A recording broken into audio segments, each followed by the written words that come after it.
എന്താണ് Photoshop beta? പലർക്കും ഇപ്പോഴും കൺഫ്യൂഷനുള്ള ഒരു കാര്യമാണ് ഫോട്ടോഷോപ്പ് ബീറ്റ എന്ന് പറഞ്ഞാൽ എന്താണ് എന്ന് പലർക്കും അറിയില്ല. ആദ്യമായി ചാനൽ കാണുന്നവർ പുതിയ ട്യൂട്ടോറിയൽ വീഡിയോകൾ ലഭിക്കുന്നതിനായിട്ട് സബ്സ്ക്രൈബ് ബട്ടൺ ക്ലിക്ക് ചെയ്യുക. അതുപോലെ തന്നെ അതിൻ്റെ കൂടെ തന്നിരിക്കുന്ന ആ ഒരു ബെൽ ഐക്കൺ കൂടി എനേബിൾ ചെയ്ത് വെക്കുക. അപ്പോൾ നമുക്ക് വീഡിയോയിലേക്ക് കടക്കാം. ഫോട്ടോഷോപ്പ് ബീറ്റ എന്ന് പറഞ്ഞാൽ ഫോട്ടോഷോപ്പ് തന്നെയാണ്. ഒറിജിനൽ വേർഷനിലേക്ക് ഫോട്ടോഷോപ്പിൻ്റെ പുതിയ പുതിയ ഫീച്ചേഴ്സ് വരുന്നതിന് മുമ്പ് അത് എക്സ്പെരിമെൻ്റലായിട്ട് ആ ഒരു ഫീച്ചേഴ്സ് ആദ്യം ഇൻട്രൊഡ്യൂസ് ചെയ്യുന്നത് ഫോട്ടോഷോപ്പ് ബീറ്റയിലാണ്.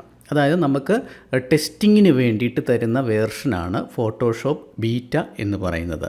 ഫോട്ടോഷോപ്പിലേക്ക് ഏതെങ്കിലും ഒരു പുതിയ ഫീച്ചർ ഇൻട്രൊഡ്യൂസ് ചെയ്യുന്നതിന് മുമ്പ് ആ ഒരു ഫീച്ചറിൽ എന്തെങ്കിലും പാകപ്പിഴകളുണ്ടോ, അത് കുറച്ചും കൂടെ നന്നാക്കേണ്ടതായിട്ടുണ്ടോ, അതിൻ്റെ ഫീഡ്ബാക്കുകൾ, അത് ഉപയോഗിച്ചതിന് ശേഷം അതിൻ്റെ പോരായ്മകൾ എന്തെങ്കിലും ഉണ്ടെങ്കിൽ അത് നമുക്ക് അഡോബിനെ അറിയിക്കാം.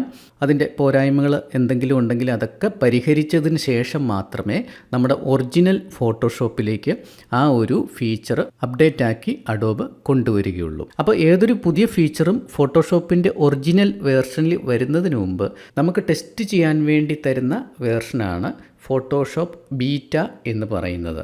അപ്പോൾ നമുക്കൊരു പ്രൊഫഷണൽ വർക്ക് നമുക്ക് ചെയ്യണമെന്നുണ്ടെങ്കിൽ എപ്പോഴും നമ്മൾ ഫോട്ടോഷോപ്പിൻ്റെ ഒറിജിനൽ വേർഷനിലായിരിക്കണം ചെയ്യേണ്ടത്. നമുക്ക് എന്തെങ്കിലും പുതിയ ഫീച്ചറുകളൊക്കെ എക്സ്പീരിയൻസ് ചെയ്ത് നോക്കണം എന്നുണ്ടെങ്കിൽ മാത്രം ഫോട്ടോഷോപ്പ് ബീറ്റയിലേക്ക് വരാം. അവിടെ നിങ്ങൾക്ക് പുതിയ ആ ഒരു ഫീച്ചർ എങ്ങനെയാണ് വർക്ക് ചെയ്യുന്നതെന്ന് നോക്കാം. ഉദാഹരണത്തിന് ഞാനൊരു ഫോട്ടോ ഇവിടെ ഓപ്പൺ ചെയ്തു എന്ന് കരുതുക. ഫോട്ടോഷോപ്പ് ബീറ്റയിൽ ഞാൻ ഓപ്പൺ ചെയ്തു.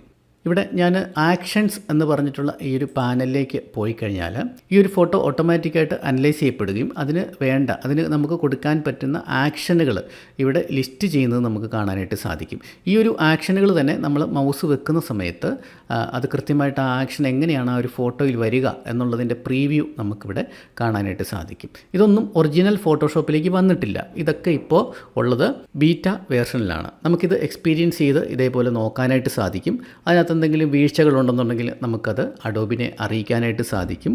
അതവർ റെക്ടിഫൈ ചെയ്തതിന് ശേഷമായിരിക്കും ഒറിജിനൽ ഫോട്ടോഷോപ്പിലേക്ക് ആ ഒരു ഫീച്ചർ കൊണ്ടുവരിക.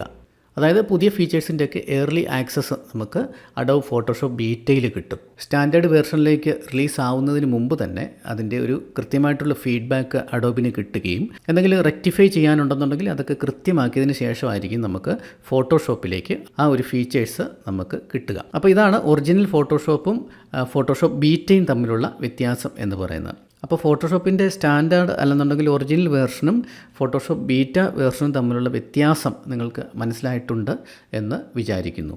ആദ്യമായി ചാനൽ കാണുന്നവർ പുതിയ ട്യൂട്ടോറിയൽ വീഡിയോകൾ ലഭിക്കുന്നതിനായിട്ട് സബ്സ്ക്രൈബ് ബട്ടൺ ക്ലിക്ക് ചെയ്യുക. അതുപോലെ തന്നെ അതിൻ്റെ കൂടെ തന്നിരിക്കുന്ന ആ ഒരു ബെൽ ഐക്കൺ കൂടി എനേബിൾ ചെയ്ത് വെക്കുക.